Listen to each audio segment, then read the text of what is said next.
Municipal committee meeting में मबीना जाली मुलाजम आणण जो इंकशाफ किया है जॾहिं त म्यूनिसिपल ऑफिसर ख़बर हुअण बावजूद खामोश तमाशाई बणियल आहे। इन सिलसिले में ज़रियनि ॼाण ॾिनी त म्यूनिसिपल कमेटी मीठी जो मुलाजम सुरेश माली और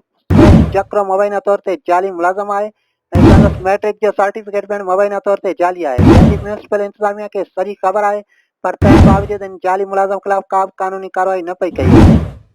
ज़रियनि मूजिबि सुरेश जखरो मलाणिन जो ख़ासि माण्हू आहे। हिन जा वज़ीर आला सिंध सईद मुराद अली शाह सां फोटो पिणु निकितल आहिनि ऐं इहो सियासी तौर ते बासर हुअण सां क़ानूनी कार्रवाई खां बचियल आहे।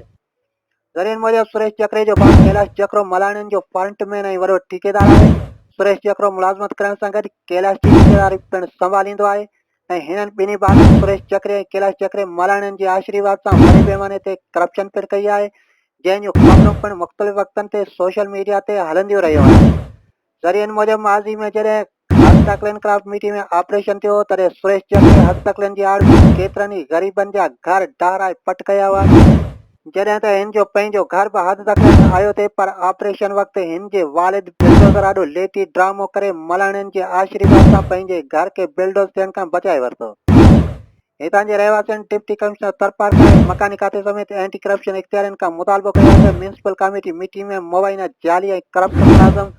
सुरेश माली और सुरेश जखरो खिलाफ़ हिकदमि क़ानूनी कार्रवाई करे इंसाफ़ जूं घुरिजूं पूरियूं कयूं वञनि।